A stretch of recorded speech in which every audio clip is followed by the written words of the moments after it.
ಬಿಜೆಪಿಯಲ್ಲಿ ಎಲ್ಲವೂ ಮೊದಲಿನಂತಿಲ್ಲ. ಒಗ್ಗಟ್ಟಿನ ಮಂತ್ರ ಜಪಿಸಿದ್ರು ಕೂಡ ನಾಯಕರು ಒಗ್ಗಟ್ಟಾಗಿ ಕಾಣ್ತಾ ಇಲ್ಲ.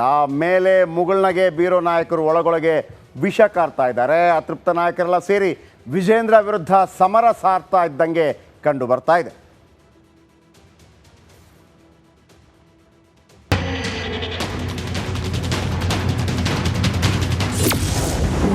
ಬಿಜೆಪಿಯಲ್ಲಿ ಹೆಚ್ಚುತ್ತಿದೆ ಆಂತರಿಕ ಬೇಗುದಿ. ವಿಜಯೇಂದ್ರ ವಿರುದ್ಧ ಅತೃಪ್ತ ಬಣ ಸಿಡಿಮಿಡಿ. ಪ್ರಬಲ ಲಿಂಗಾಯತ ನಾಯಕ ಬಿಜೆಪಿ ಧುರೀಣ ಬಿಎಸ್ ಯಡಿಯೂರಪ್ಪ ವಿರೋಧಿ ಬಣ ಮತ್ತೆ ಸಕ್ರಿಯಗೊಂಡಿದೆ. ರಾಜ್ಯಾಧ್ಯಕ್ಷ ಬಿವೈ ವಿಜಯೇಂದ್ರರನ್ನ ಹುದ್ದೆಯಿಂದ ಕೆಳಗಿಳಿಸೋ ಕಾಮಗಾರಿಗೆ ಚಾಲನೆ ಸಿಕ್ಕಿದೆ. ಶಾಸಕ ಬಸನಗೌಡ ಪಾಟೀಲ್ ಯತ್ನಾಳ್ ನೇತೃತ್ವದಲ್ಲಿ ಭಿನ್ನರ ಗುಂಪು ಕಳೆದ ಒಂದು ವಾರದಲ್ಲಿ 2 ಸಭೆಗಳನ್ನ ನಡೆಸಿದೆ. ಈ ಬಣಕ್ಕೆ ಸೇರ್ಪಡೆಗೊಳ್ಳೋ ಬಂಡಾಯಗಾರರ ಸಂಖ್ಯೆಯೂ ದಿನೇ ದಿನೇ ಹೆಚ್ಚಾಗಿದೆ.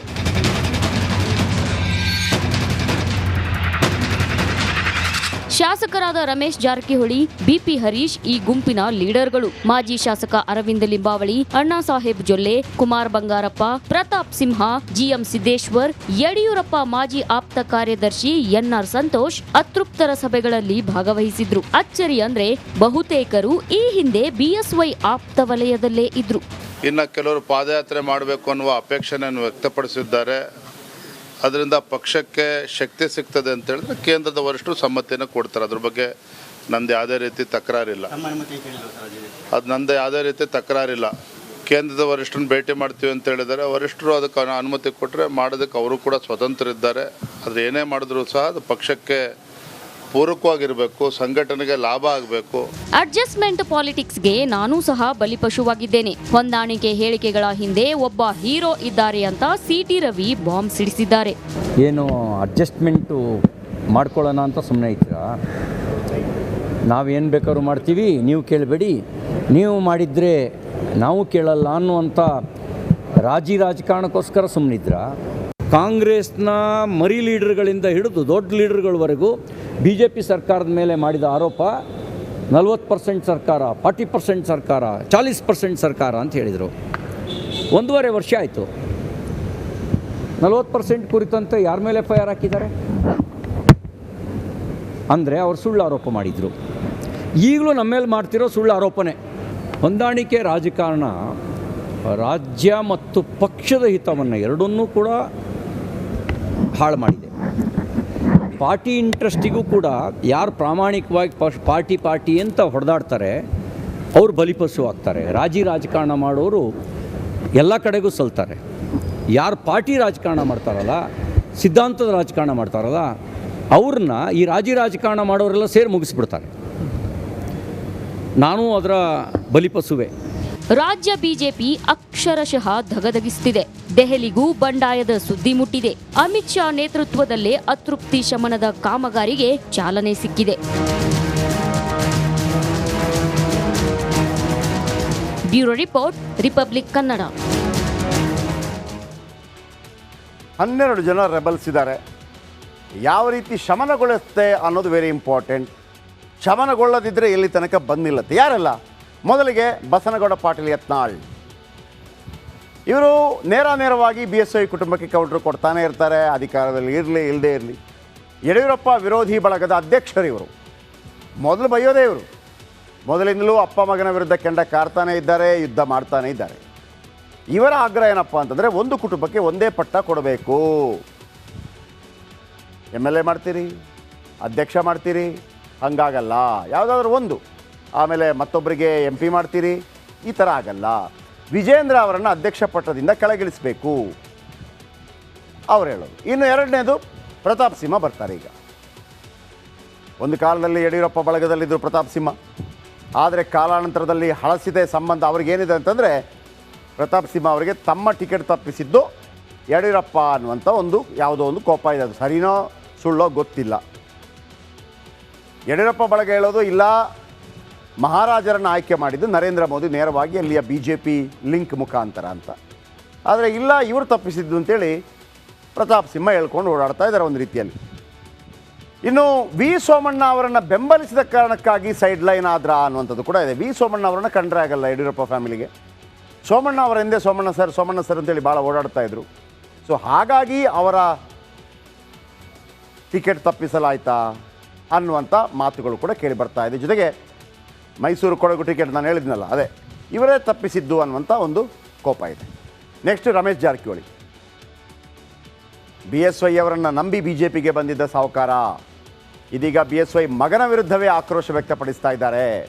ವಿಜೇಂದ್ರ BJP ರಾಜ್ಯಾಧ್ಯಕ್ಷ ಪಟ್ಟ ಬಿಡಬೇಕು, ಯಡಿಯೂರಪ್ಪ ಕುಟುಂಬಕ್ಕೆ ಕಡಿವಾಣ ಹಾಕಬೇಕು ಅಂತೇಳಿ ರಮೇಶ್ ಜಾರಕಿಹೊಳಿ ಅವರು ಥೇಟ್ ಯತ್ನಾಳ್ ರೀತಿ ಯೋಚನೆ ಮಾಡ್ತಾ ಇದ್ದಾರೆ. ರಮೇಶ್ ಮಾತಾಡ್ತಾ ಇದ್ದಾರೆ, ಆದರೆ ಯತ್ನಾಳ್ ರೀತಿ ನೇರ ಮಾತಾಡ್ತಾ ಇಲ್ಲ, ಆದರೆ ಇಂಡೈರೆಕ್ಟಾಗಿ ಮಾತಾಡ್ತಾ ಇದ್ದಾರೆ. ಇನ್ನು ಕುಮಾರ್ ಬಂಗಾರಪ್ಪ ಒಂದು ಕಾಲದ ಕಾಂಗ್ರೆಸ್ಸಿಗ, ಈಗ BJPಯಲ್ಲಿದ್ದಾರೆ.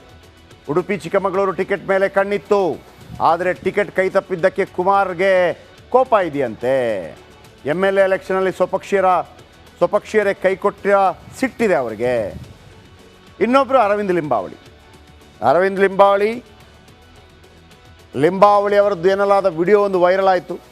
ಆ ವಿಡಿಯೋ ಹಿಂದೆ BJP ಅವರದ್ದೇ ಕೈವಾಡ ಇದೆ ಅನ್ನುವಂಥ ಆರೋಪಗಳು ಕೇಳಿ ಬರ್ತಾ ಇದೆ.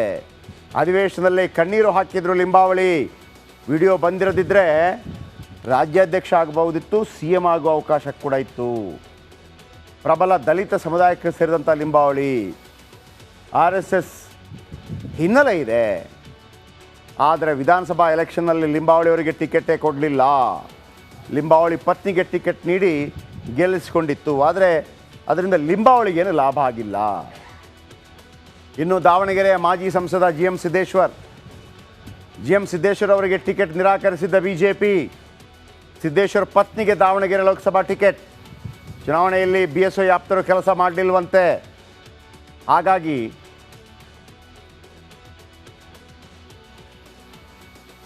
ಅಲ್ಲಿ ಪ್ರಭಾ ಮಲ್ಲಿಕಾರ್ಜುನ್ ಅವರು ಗೆದ್ದು ಬಂದರು ಅನ್ನುವಂಥ ಆರೋಪ. ಇನ್ನು ಅಣ್ಣಾ ಸಾಹೇಬ್ ಜೊಲ್ಲೆ, ಶಶಿಕಲಾ ಜೊಲ್ಲೆ ಅವರ ಗಂಡ, ಬೆಳಗಾವಿಯಲ್ಲಿ ಸ್ವಪಕ್ಷೀಯರೇ ಕೈಕೊಟ್ಟ ಆರೋಪ. ಬೆಳಗಾವಿ ಅಂದರೆ ನಿಮಗೆ ಚಿಕ್ಕೋಡಿ. ಇನ್ನು BV ನಾಯಕ್ ರಾಯಚೂರು ಲೋಕಸಭಾ ಟಿಕೆಟ್ ತಪ್ಪಿಸಿದ ಆರೋಪ. 12 ಜನ ಯಡಿಯೂರಪ್ಪ ಪಾಳಯದ ವಿರುದ್ಧ ಸಿಡಿದೆದ್ದಿದ್ದಾರೆ. ನಮಸ್ಕಾರ, ಕರ್ನಾಟಕ ಪ್ರೈಮ್ ಟೈಮ್ಗೆ ಸ್ವಾಗತ. ನಾನು ಜಯಪ್ರಕಾಶ್ ಶೆಟ್ಟಿ.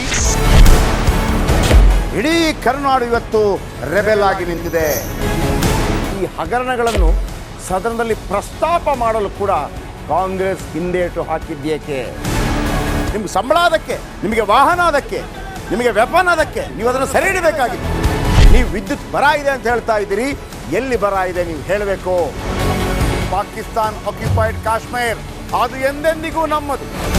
40 ಮೆಷಿನ್ಗಳು ತಂದಿತ್ತು ನೋಟ್ ಎಣಿಸುವುದಕ್ಕೆ, ಅದೇ ಹಾಳಾಯಿತು. ಮಥುರಾದ ಗಲಾಟೆ ಇದೆಯಲ್ಲ, ಅದು ಸ್ಥಳೀಯವಾಗಿ ಕೂತು ಪರಿಹರಿಸಬಹುದಾದಂಥ ಕಾನೂನಿದೆ. ಗ್ಯಾರಂಟಿ ಯೋಜನೆಯಿಂದ ನಷ್ಟ ಆಗಿದೆ, ಲಾಭ ಆಗಿದೆ, ದಯವಿಟ್ಟು ಹೇಳಿ. Dawood Ibrahim most wanted criminal ಯಾವಾಗಾದ ಅಂದರೆ ಇಲ್ಲಿ ತನಕ ಭಾರತ ದೇಶದಲ್ಲಿ ಓರ್ವ ದಲಿತ ಪ್ರಧಾನಿಯಾದಂಥ ಇತಿಹಾಸವೇ ಇಲ್ಲ. ರಿಪಬ್ಲಿಕ್ ವರ್ಲ್ಡ್ ಆಪ್ ಇದು ಕೇವಲ ಅಪ್ಲಿಕೇಶನ್ ಅಲ್ಲ, ಸಮಗ್ರ ಸುದ್ದಿಗಳ ಸಂಪರ್ಕ ಮಾರ್ಗಕ್ಕೆ ಕ್ರಾಂತಿಕಾರಿ ಬದಲಾವಣೆ. ರಿಪಬ್ಲಿಕ್ ವರ್ಲ್ಡ್ ಆಪ್ ಕೇವಲ ಸುದ್ದಿ ಅಪ್ಲಿಕೇಶನ್ ಅನ್ನ ಪರಿಚಯ ಮಾಡ್ತಾ ಇಲ್ಲ, ಬದಲಾಗಿ ಡಿಜಿಟಲ್ ಸುದ್ದಿ ಬಳಕೆಯ ಹೊಸ ಯುಗಕ್ಕೆ ನಾಂದಿ ಹಾಡ್ತಾ ಇದೆ. ಇದೊಂದು ಬ್ರೇಕಿಂಗ್ ನ್ಯೂಸ್, ಪ್ರಭಾವಶಾಲಿ ಕಾರ್ಯಕ್ರಮಗಳಿಗೆ ಗಟ್ಟಿಯಾದ ವೇದಿಕೆ. ರಿಪಬ್ಲಿಕ್ ವರ್ಲ್ಡ್ ಅಪ್ಲಿಕೇಶನ್ ಈಗ ಲೈವ್ ಆಗಿದೆ. ಗೂಗಲ್ ಪ್ಲೇ ಸ್ಟೋರ್ ಮತ್ತು ಆಪಲ್ ಆಪ್ ಸ್ಟೋರ್ ಎರಡರಲ್ಲೂ ಲಭ್ಯವಿದೆ. ಈಗಲೇ ಡೌನ್ಲೋಡ್ ಮಾಡಿ.